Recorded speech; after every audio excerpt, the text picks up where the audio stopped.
panasnya gimana mekanismenya? Ya. Ketika tablet itu kita minum, yang pertama tentu tablet nanti mengalami pecah, disintegrasi. Sekalipun tidak kita kunyah, sekalipun tidak kita kunyah. Siapa yang pecah? Ya asam lambung, saliva, asam lambung, celarutan lambung, dan sebagainya. Namanya disintegrasi ya. Setelah itu apa? Dissolution, dissolution, larut. Tabletnya larut, kapsulnya larut, itu kan ya. Larut kemana? Cairan tubuh. Kenapa harus larut? Supaya dia bisa diserap oleh tubuh. Siapa yang menyerap? Kapiler-kapiler di tunika intima usus. Namanya fase absorpsi. Nah, fase farmaseutika itu nanti biasanya kita bicara tentang bentuk sediaan obat, itu kan ya. Maka ada obat yang sedianya lepas lambat, ada obat tablet, kaplet, pil, drage, patch sekarang, patch gitu kan ya. Itu farmaseutika. Termasuk nanti ketika Anda nyampur obat jadi puyer ya. Obat A tambah B tambah obat C jadi satu puyer. Itu aspek farmaseutika. Bisa terjadi interaksi pada aspek farmaseutika. Anda nyampur obat dalam larutan infus. Bisa masuk apa tahap apa fase farmaseutika, interaksi fase farmaseutika.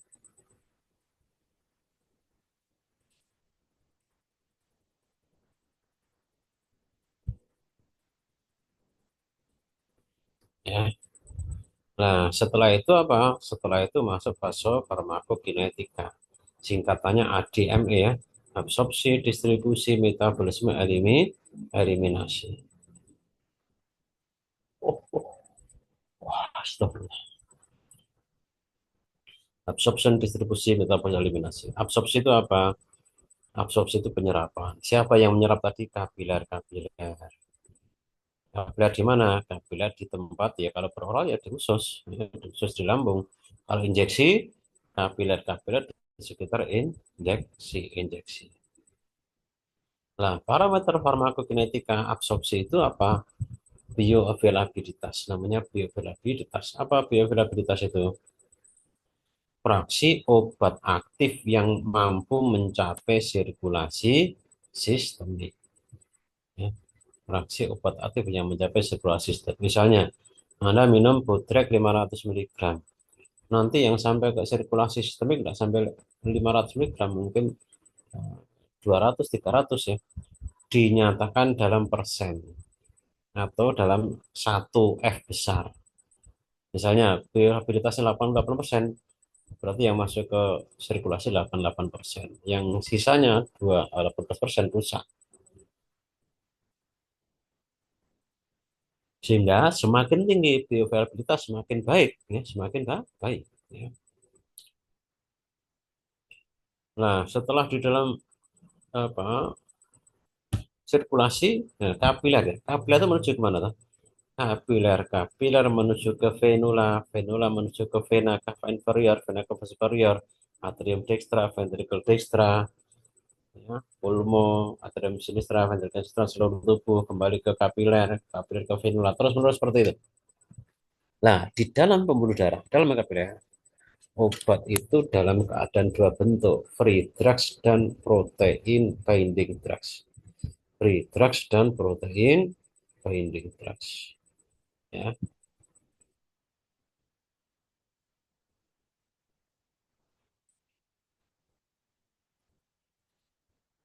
Nah, yang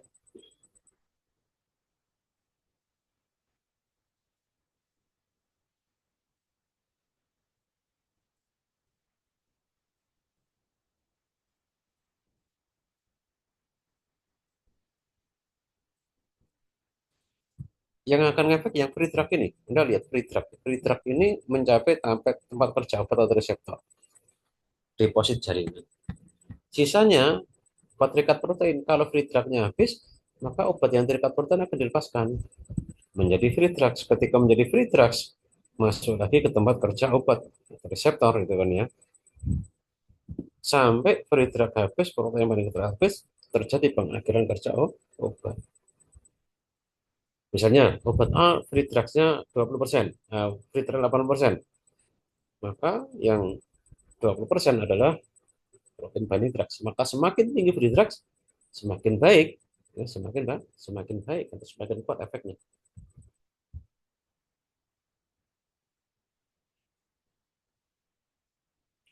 Nah, setelah dalam sirkulasi, kemudian obat dimetabolisme. Yang dimetabolisme juga free drugs, bukan obat yang terikat protein, yang free drugs. Metabolisme itu menghasilkan metabolit. Metabolit itu ada yang aktif, ada yang inaktif. Ada yang aktif, ada yang inaktif. Nah, obat yang kita minum itu,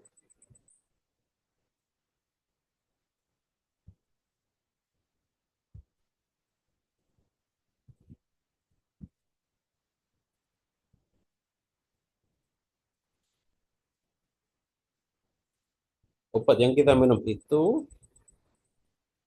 kita periksa dengan parent drugs. Parent drugs. Nah, parent drug itu ada yang sudah merupakan obat aktif diperiksa dengan drugs, ada yang masih berupa prodrugs belum aktif. Maka kalau parent drugsnya itu sudah merupakan obat aktif, nanti hasil metabolitnya itu adalah metabolit yang inaktif. Maka ini sebenarnya juga bagian dari pengakhiran kerja obat ketika dimetabolisme menjadi metabolis yang inaktif. Kalau parent drugsnya obat yang masih berupa prodrugs, maka nanti metabolitnya adalah metabolit yang aktif. Metabolit yang aktif. Nah, nanti akan berkaitan dengan kalau fungsi hepar sebagai organ pemetabolisme terbesar itu rusak, maka kalau yang diminum adalah drugs, perubahan ke metabolit inaktifnya lebih lambat. Akibatnya apa? Obat bisa terjadi over effects walaupun dosisnya standar. Walaupun dosisnya standar.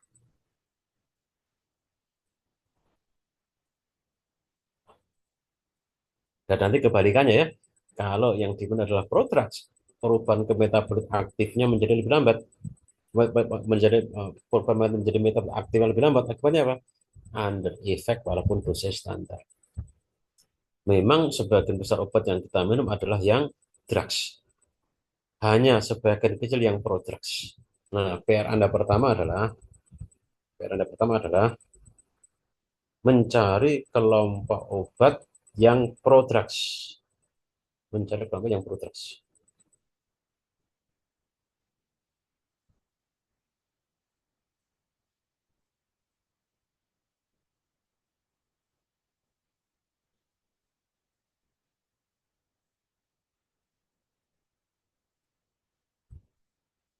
Yang pertama ya, karena sebagian besar obat adalah drug sudah aktif.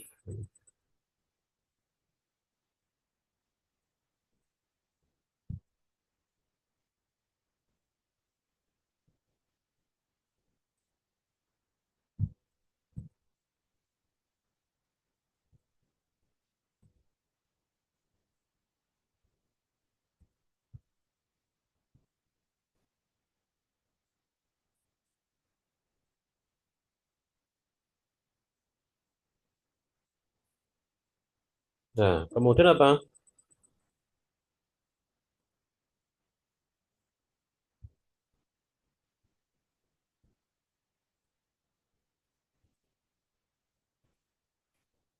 Setelah dimetabolisme maka kemudian eliminasi. Memang metabolisme ada metabolisme tahap satu, tahap 2. Ada obat yang melalui kedua tahap itu. Metabolisme tahap 1 terus tahap 2 baru eliminasi. Ada yang metabolisme tahap satu langsung eliminasi. Ada yang langsung tahap 2 eliminasi, macam-macam tergantung jenis obatnya. Ya, eliminasi oleh namanya organ ginjal. Parameternya adalah waktu paruh eliminasi. T setengah eliminasi. Misalnya, obat A T setengah eliminasinya adalah 5 jam. Artinya apa? Dalam waktu 5 jam, kadar obat tinggal separuhnya.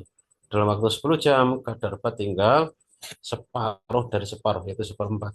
Dalam waktu 15 jam, tinggal seperdelapan. Dalam waktu 20 jam, tinggal 16. Dan seterusnya. Sehingga secara matematika tidak ada obat yang kadarnya nol. Yang ada adalah obat yang kadarnya tidak terhingga. Kalau fungsi ginjalnya lemah, maka waktu paruh memanjang. Apa tuh waktu paruh eliminasi itu? Waktu yang diperlukan ginjal membersihkan darah dari obat atau waktu yang diperlukan ginjal untuk mengeluarkan obat dari darah itu. Sehingga kalau fungsinya berkurang, maka waktunya memanjang. Yang misalnya normanya tadi 5 jam, karena fungsinya berkurang bisa menjadi 6 jam, 7 jam, 8 jam, tinggal berapa besar penurunan fungsi itu gitu. Ya.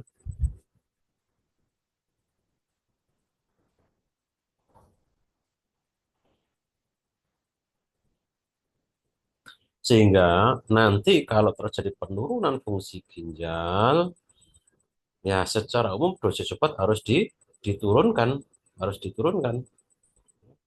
Kenapa? Ya karena waktu waktu paruhnya memanjang, kalau tidak diturunkan bisa terjadi over effect secara umum ya, ini secara umum ya, bisa terjadi over effect. Gimana cara menurunannya? Nanti di terakhir. Terakhir. Ada pertanyaan untuk farmakokinetik.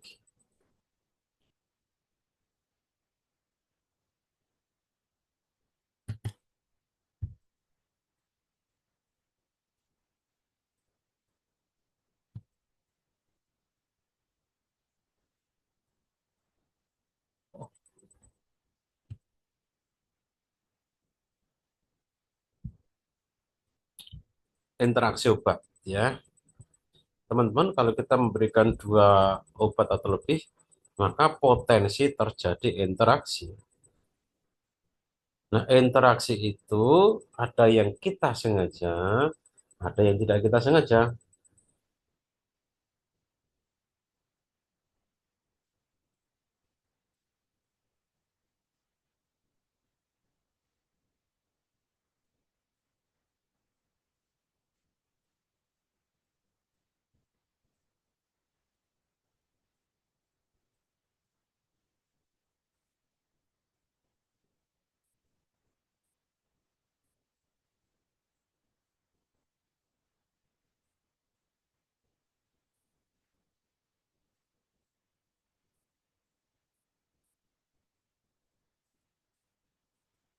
Interaksi yang disengaja itu tujuannya dua. Apa? Satu misalnya, datang ke tempat Anda pasien krisis hipertensi, tensinya 200 strip 120. Anda memberikan satu macam antihipertensi tidak mantap, terus memberikan dua macam obat antihipertensi. Harapannya apa? Supaya terjadi interaksi yang meningkatkan efek.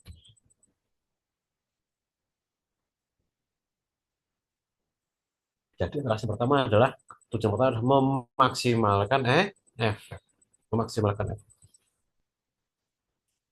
Yang kedua, pasien datang ke tempat Anda dengan nyeri kepala, tapi pasien juga punya gastritis. Anda berikan NSAID dan Anda berikan omeprazol. Tujuan omeprazol apa? Mengurangi efek iritasi pada lambung. Maka tujuan interaksi kedua adalah meminimalkan efek samping. Minimalkan efek samping. Ya. Nah, yang celaka interaksi yang tidak kita ketahui. Nah, interaksi itu bisa menghasilkan efek aditif efek. Jadi efek yang seperti yang kalau dibilang bilangan ya satu tambah satu menjadi dua itu. Efek yang besarnya meningkat gabungan dari kedua efek itu. Yang besarnya bisa diprediksi. Yang kedua adalah sinergistic efek. Sinergistic efek. Efek yang gabungannya melebihi dari gabungan.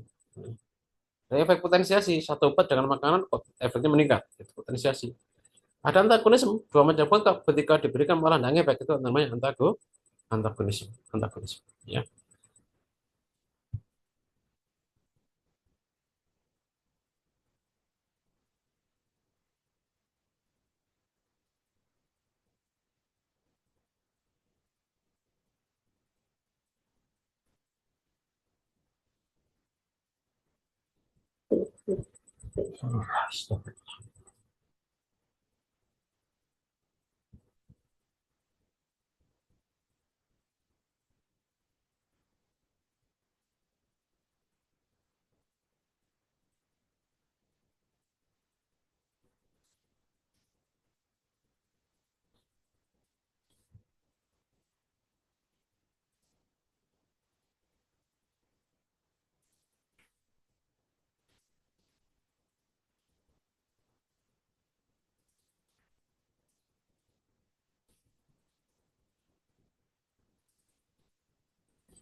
Oke. Nah, interaksi itu bisa terjadi pada farmasetika. Misalnya farmasetika tadi Anda meresepsi puyeng, isinya obat A, B, C, D. Kok terjadi perubahan warna, perubahan bau? Nah, itu terjadi interaksi. Yang itu bisa meningkatkan efek atau menurunkan efek atau menghilangkan efek pada farmasetika. Ada juga interaksi pada fase farmakokinetika, fase absorpsi, fase distribusi, fase metabolisme, fase eliminasi.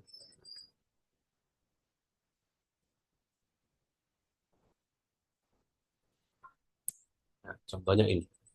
Nah, saya ambil dulu. Obat itu ada obat dengan indeks terapeutik sempit, ada obat dengan indeks terapeutik lebar. Apa tuh indeks terapeutik itu? Indeks terapeutik adalah batas keamanan obat. Apa tuh batas keamanan obat itu? Jarak antara dosis terapi dengan dosis toksik. Sehingga kalau indeks terapeutik sempit, maksudnya adalah jarak keamanan antara dosis terapi dengan efek sampingnya itu sempit. Naik dikit saja dia sudah muncul over effect. Contohnya apa? Contohnya ya teofilin aminophilin itu indeks terapeutik sempit. Kebalikannya indeks terapeutik lebar. Naik berlipat saja belum menimbulkan efek over effect. Contohnya amoxicillin itu adalah indeks terapeutik lebar. Ya. Nah, ini contoh interaksi pada farmakokinetika pada fase absorpsi. Adanya perubahan pH. Anda berikan antasida bersama dengan ketokonazol. Maka antasida mengurangi absorpsi ketokonazol.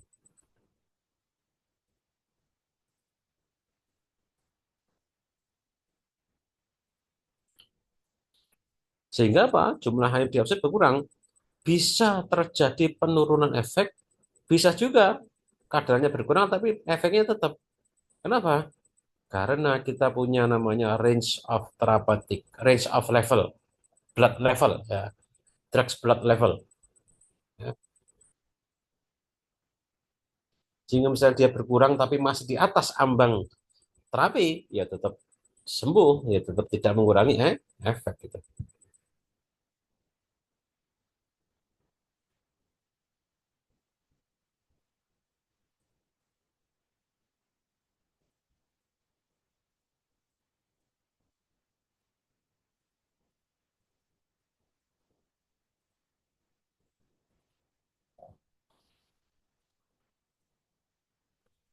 Interaksi bisa juga seperti ini. Ya, perubahan bakteri 10% saja triposin, 40% lebih terjadi metabolisme di usus halus. Membunuh jumlah jumlah flora di usus halus, meningkatkan intoksikasi di koksin. Interaksi pada terbentuk masa absorpsi ya terbentuk logam atau kelat ya, yang tidak bisa diabsorpsi unabsorbable kompleks.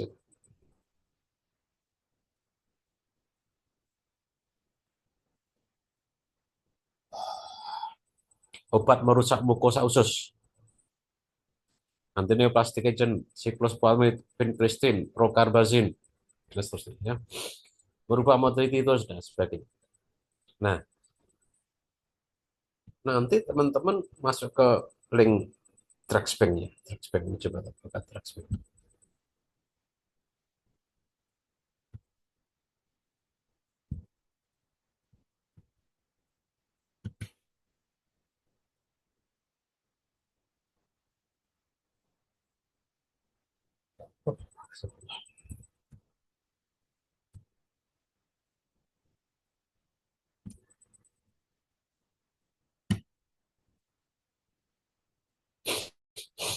Nah, ini contoh, ini drugsbank.com.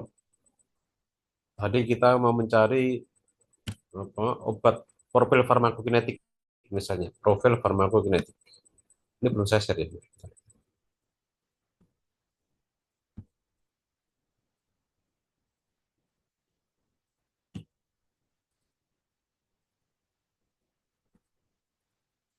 Jadi webnya, linknya go.drugsbank.com. Explore drugs knowledge. Terus ketikkan nama obatnya, misalnya Nah, pengen nyari rekomendasi captopril misalnya, captopril.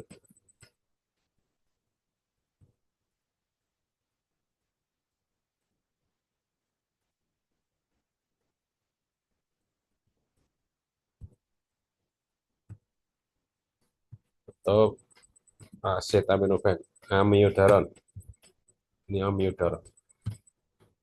Paracetamol aja yang mudah ya.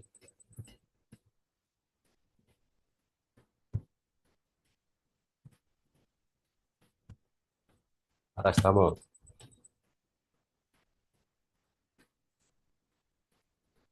Nah, paracetamol namanya acetaminophen. Namanya acetaminophen.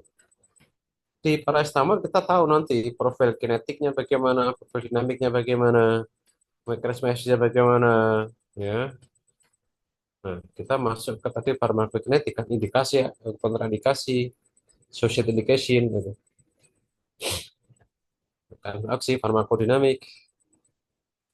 Nah, absorpsi. Acetaminophen has 88% oral bioavailability. Bioavailabilitasnya 88%. Artinya apa? Ini cukup baik.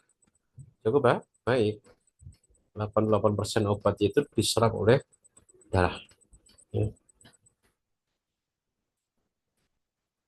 Protein bindingnya 10 sampai 25%. Artinya apa? Free drugs-nya 75 sampai 90% itu free drugs-nya. Tadi semakin tinggi free drug semakin baik.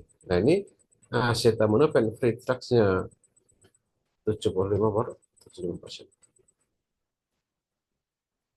Metabolismenya, metabolitnya ini NAPQI, acetaminophen, glucuronide. Ya. Route of elimination-nya adalah urin. Half life-nya 2,5 jam, 2,5 hours after an intravenous dose of 15 milligram per body weight kilogram. Ini profil kinetik. Nah, sekarang kita mencari interaksi. Explore interaction checker, klik. Misalnya, datang ke tempat Anda dengan kadar gula darah tinggi 500. Ya. Pasien menunjukkan gelisah. Nah, pasien masih tenang, masih tenang misalnya. Pasien juga mulai pusing, badannya panas, muntah. Ada meresepkan obat, misalnya glibenclamid misalnya, glibenclamid untuk gulanya, gliburit misalnya. Jadi kemana kasih paracetamol, apa? Ibuprofen, ibuprofen. Terus apa lagi? Muntahnya kasih metoclopramid. Ini. Apalagi misalnya, perutnya perih, kasih omeprazol. Anda cek interaction itu. Caranya bagaimana? Turun ke bawah, cek interaction.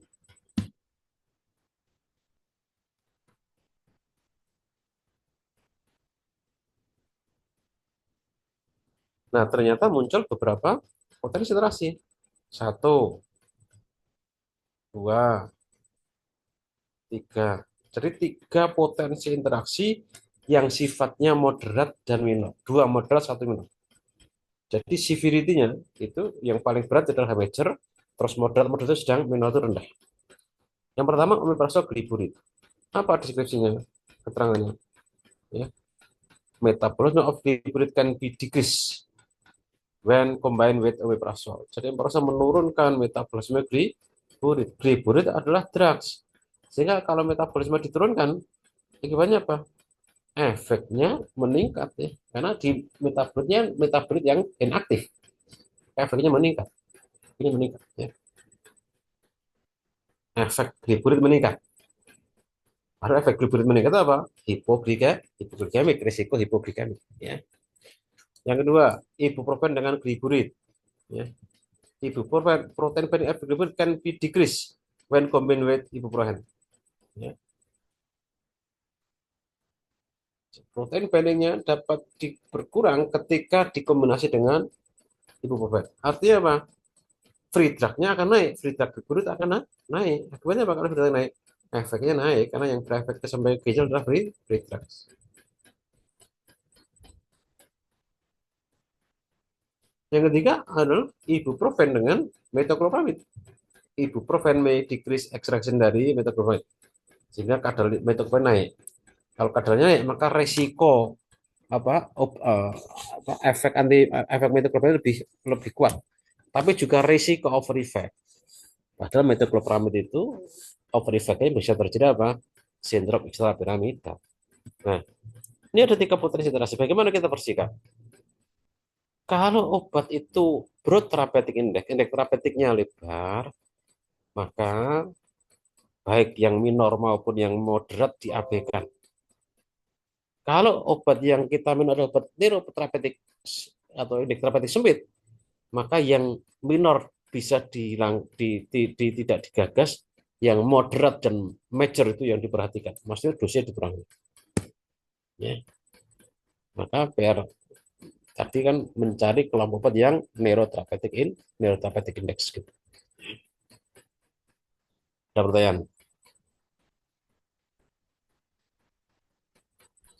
Ambil minum dulu, bentar. Biar enggak ngantuk.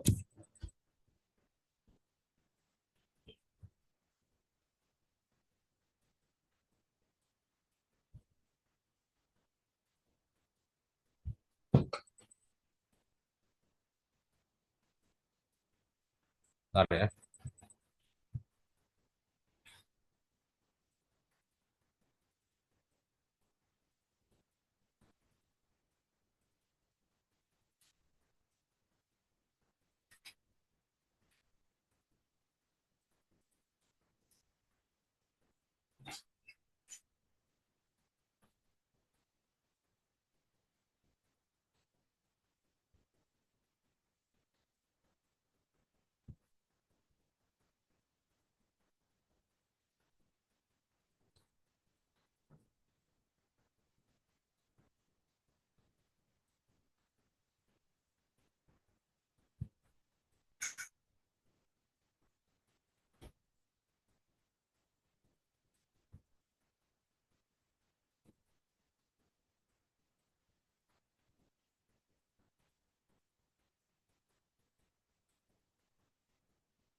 Lanjutkan ya. Ada pertanyaan?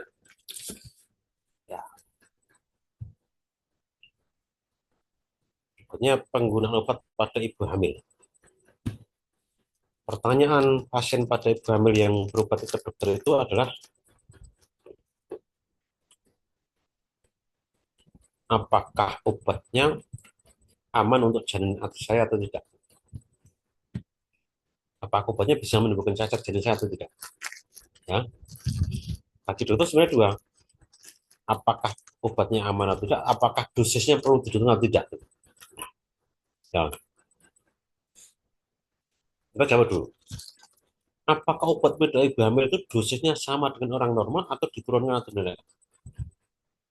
Secara farmakologis, orang hamil itu kan terjadi perubahan farmakogenetika. Sambil makan biar enggak ngantuk saya.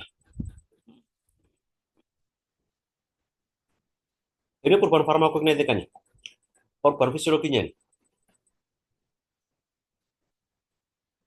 Sehingga memang sebenarnya perlu penyesuaian dosis. Perlu penyesuaian dosis. Tetapi untuk kepentingan praktis, kan teoritis ya, praktis ya. Kalau obat yang diberikan itu adalah obat yang indeks terapeutiknya lebar, ya sudah, biarkan saja. Tapi kalau dia indeks terapeutiknya sempit, ya harus ada penyesuaian dosis. Dosisnya dikurangi misalnya. Ya, ya yang pertama. Sekarang yang kedua, apakah obat itu aman bagi janin atau tidak? Syarat obat menimbulkan cacat itu dua syaratnya. Satu, struktur obat memang membahayakan janin. Struktur obat. Yang kedua, obat harus bisa menembus plasenta barrier. Dua syarat itu harus terpenuhi. Hanya satu syarat misalnya obatnya bahaya, tapi tidak bisa menutup plasenta barrier, ya tidak akan apa, menimbulkan cacat.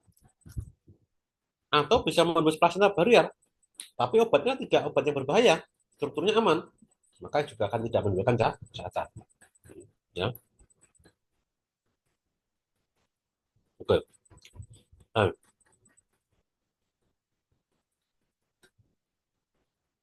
yang dulu tragedi thalidomid seperti ini ya. Nah, ini simulasi. Ini kan siklus maternal, ini siklus beta. Di sini ada placenta barrier. Yang menembus placenta itu adalah yang free drugs dan metabolit. Ya.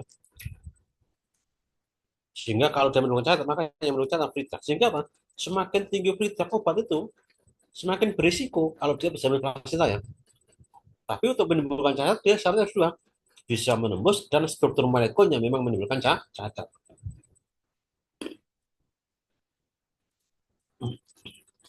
Nah, kemudian obat menembus plasenta itu ditentukan beberapa hal. Satu, semakin larut lipid, semakin mudah menembus plasenta.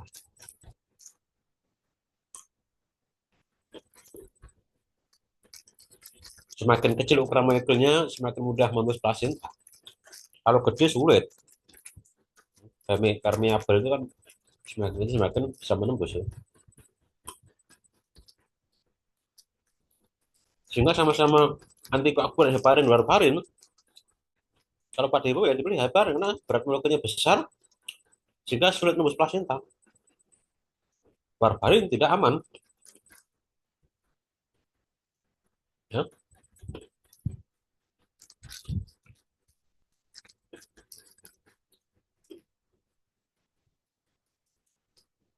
Protein. Semakin besar kekuatan ikatan protein semakin aman. Karena yang masalahnya kan yang berita.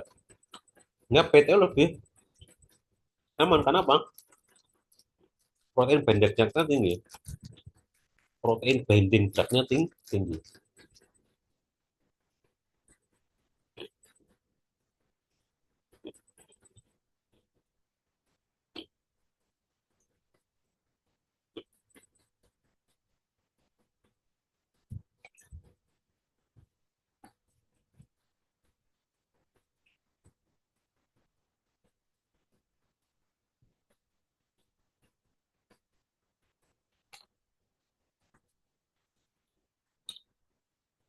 Oke.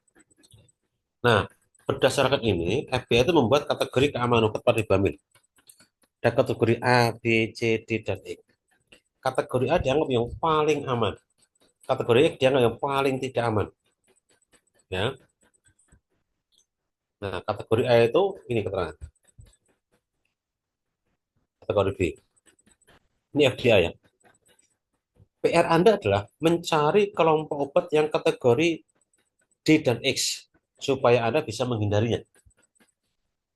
Ya, yang berikutnya ya, 4 atau 5. Ya. Berikutnya, mencari kelompok obat yang A, B, C,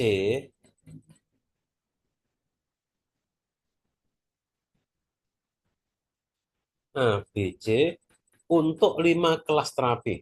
Apa itu? Antibiotik, analgetik, antihipertensi, antidiabetik, dan dislipidemia. Ada nggak yang A, yang B apa, yang C apa? Itu untuk antibiotik, untuk antihipertensi itu ya. Jadi saya ulang, PR yang ketiga tadi mencari kelompok D dan X. Yang keempat, mencari kelompok A, B, C untuk 5 kelas terapi besar. Antibiotik, analgetik atau NSAID, kemudian antihipertensi, anti diabetik, dan dislipidemia. Ya.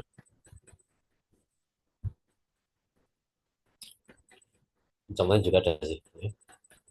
Nah, kalau obat itu menimbulkan cacat, maka besaran dan jenisnya cacat dipengaruhi oleh satu, besaran dosis dan lamanya paparan. Yang kedua, waktu paparannya apakah trimester satu, trimester 2, atau umur kehamilan ya, umur kehamilan ibu. Misalnya, kalau terpaparnya pada umur kehamilan ibu yang ke minggu keempat, maka bisa terjadi abortus, cacat genetik, dan sebagainya. Paparannya masuk ke minggu ke-6, ke-7, ke-8, itu waktu organogenesis, maka bisa tercacat cacat organ. Cacat organ. Terpaparnya obat teratogenik pada minggu ke berapa? Ke 25, 26, maka apa? Cacat fungsional, bukan cacat lagi anatomi ya. Jadi besarnya cacat, beratnya cacat, dan apa tadi, itu tergantung dari kapan dia terpapar, berapa lama dia terpapar, dan besaran dosis yang memapar itu. Ya. Pertanyaan. Nah, ini beberapa contoh apa nanti bisa di apa ya saya share ya. Beberapa contoh tentang jenis kecacatan kalau minum obat ini. Ya. Sekarang pasien pinter kan, begitu dapat obat dia tanya ChatGPT, aman enggak obatnya pada diri saya gitu kan ya. Pinter dia. Ya. Ya.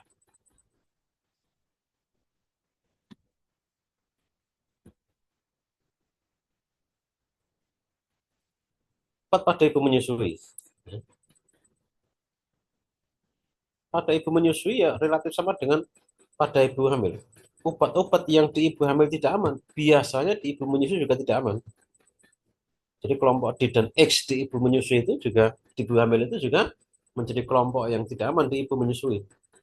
Cuma kalau ibu menyusui ada yang salah satu parameter kriterianya ada namanya kriteria Hale ini dengan notasi L1, L2, L3, L4.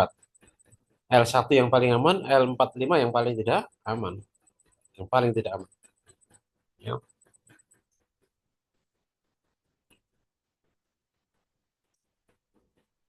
L1 amoxicillin, paracetamol dan sebagainya. Ya. L4 amiodaron, amfetamin dan sebagainya. Nanti bisa dibaca. Ya. Ada pertanyaan? Ibu menyusui ya.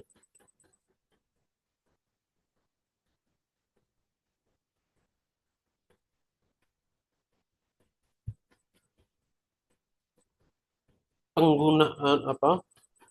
Penulisan resep. Saya kira penulisan resep masih ingat ya, ini kan sudah baru koas farmakologi belum belum lama dah, rasional terapi kan belum lama. Penulisan resepnya.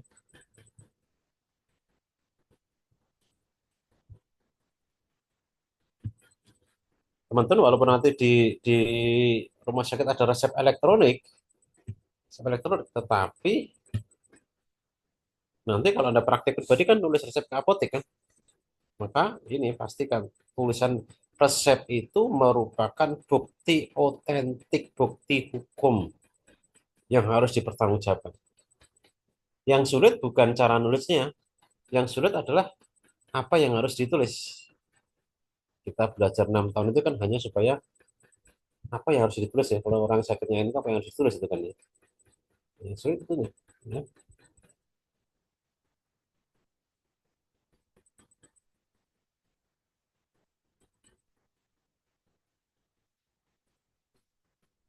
Nah, kalau cara nulisnya ya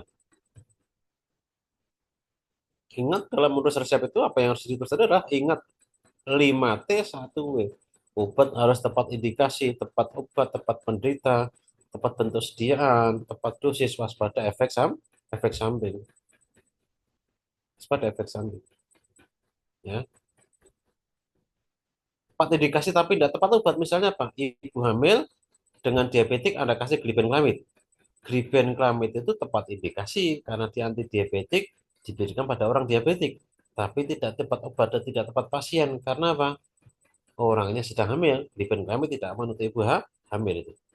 Maka harus 5T-nya ya tepat obat, ya tepat indikasi, ya tepat menderita, ya tepat bentuk sekian, tepat dosis. Tepat indikasi, tepat obat, tepat penderita, tapi tidak tepat dosis, ya tidak rasional, tidak bahaya. Misalnya pasien muda 40 tahun diabetik, Anda kasih glibenclamid, glibenclamid tepat indikasi, tepat menderita, tepat obat, tapi glibenclamidnya dosisnya adalah 20 mg. Berarti apa? Tidak tepat dosis. Ya, bahaya. dan waspada efek samping.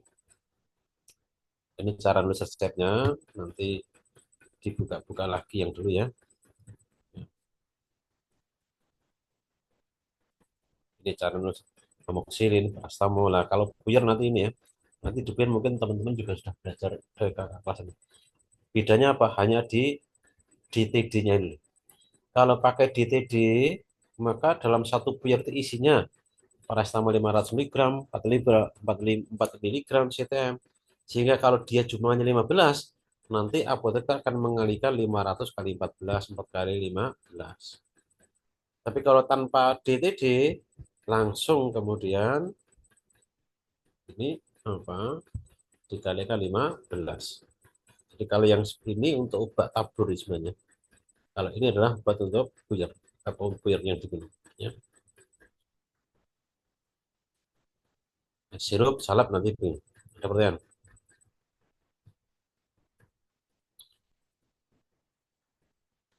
Nanti tugasnya dikirimkan di sini ya. Nah, terakhir, terakhir. Nah, untuk resep tadi ngapalkan beberapa beberapa bahasa resep yang lazim sering kita gunakan. Jadi tidak usah semua dihafalkan. Sudah saya tulis di sini ya. Sudah saya tulis di sini yang lazim digunakan ini. Sorry.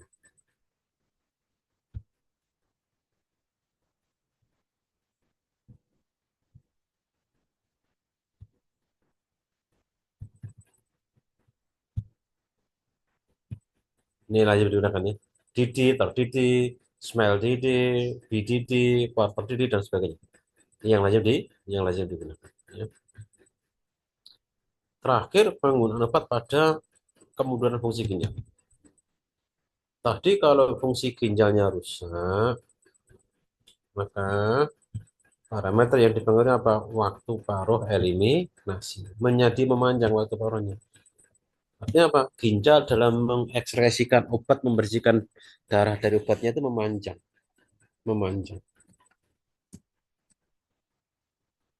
Ya.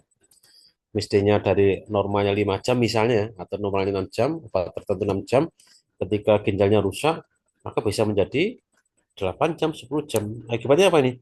Harus ada pengurangan dosis. Cara mengurangi dosisnya bagaimana? Bisa mengurangi frekuensinya, bisa mengurangi besaran. Misalnya, ketika Anda terutama ini pada obat yang neurotherapeutic index, indeks terapeutik sempit, ya, dan penggunaan obat beberapa hari atau jangka panjang, bukan hanya sekali. Gitu, ya. Misalnya, dalam kondisi normal diberikan obat 4 kali 500. Maka ketika fungsi gennya turun, kreatinnya misalnya 5, 6, 7, Anda bisa memberikan 4 kali 250 atau 2 kali 500.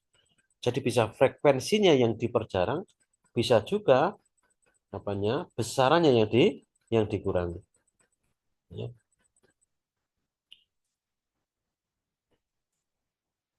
Prinsipnya sebenarnya kalau terjadi kemudahan fungsi ginjal itu, ya, apa tuh? Satu, hindari atau tidak boleh hindari obat yang nefrotoksik. Sudah fungsi ginjalnya berkurang, rusak, tambah obat yang nefrotoksik, tambah berat kan? Tambah berat. Yang kedua apa? Sedapat mungkin, nah saya akan lupa tadi menerangkan. Obat itu dikelompokkan dalam hepatic clearance dan renal clearance. Maksudnya apa? Pengklirannya hepar, pengklirannya obat, pengeluaran obat itu ada yang lewat utamanya lewat hepar, ada yang utamanya lewat ginjal. Ada yang utamanya lewat hepar, ada yang utamanya lewat ginjal. Ya.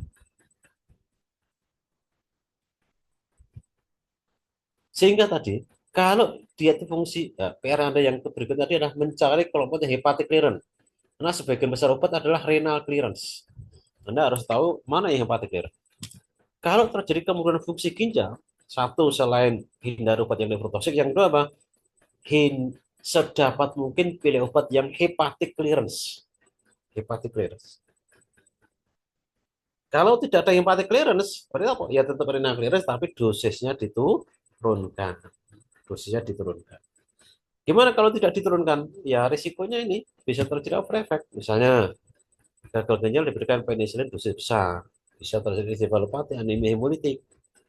Gagal ginjal diberikan diuretik merkuri, nefrotoksi tubular akut. Gagal ginjal diberikan prokenamid, bisa toksitas naik. Gagal ginjal diberikan dikoksin, toksitas naik gitu kan ya. Ya.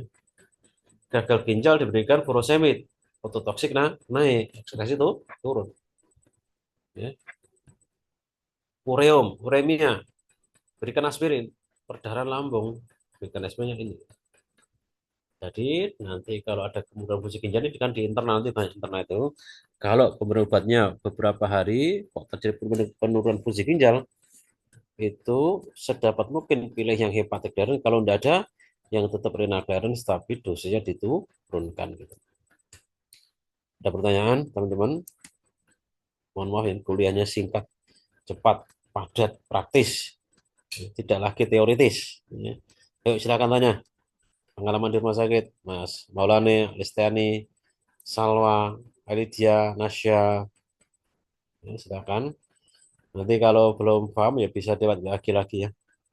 Materinya saya kirim lagi buat WA nanti yang hubungi saya tadi ya. Kuliah jam sekian itu berat ya. Saya juga tahu ada kuliah. Koas itu juga berat ya. Koas berat ya. Tapi itu harus tahap yang sudah dibuat enjoy ya, dibuat enjoy. Dimarahin masukkan telinga kanan keluar dari tengah kiri gitu ya. Jangan dimasukkan dalam hati ya. Jangan dimasukkan dalam hati kalau di koas itu. Lewati aja. Sekarang lebih enak kan, nggak ada bullying, nggak ada kekerasan verbal, non verbal kan nggak boleh ada. Ya, kalau dulu koas itu kekerasan verbal sangat sering biasa seperti itu. Sampai kasus di Undip dan sebagainya seperti itu kan ya. Gimana itu yang di kasus itu? Oke, ada pertanyaan? Nggak ada? Sementara cukup dulu ya. Nanti kalau ada yang bertanya lewat WeChat, lewat Zoom lagi, gimana? Oke, tetap semangat, rajin belajar, sukses ya, sukses, tidak boleh putus asa, makanya semangat ya. Makasih. Baca Quran tiap hari ya, tidak boleh lupa. Sebisa mungkin sholat malam ya. Yang laki-laki Maulana Ahmad itu harus sholatnya di masjid kalau pas adanya. Terima kasih. Assalamualaikum warahmatullahi wabarakatuh.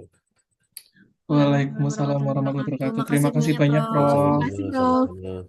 Nasya itu tidak kelihatan fotonya tadi. Mana Nasya? N cuma N saja nih. Oh ya rusak kayak dengan aku ya. Mana Nasya? Nasya, Nasya. Ayo, ditinggal kemana Nasya? Koneksinya mungkin Prof. Tadi Nasya sempat on cam kemudian kebental keluar, Oh, Prof. ini muncul Nasya. Baru muncul Nasya. Semangat ya, teman-teman ya. Makasih. Yuk. Assalamualaikum. Waalaikumsalam warahmatullahi wabarakatuh. Terima kasih banyak, Prof. Yuk, sama-sama. Makasih, Prof.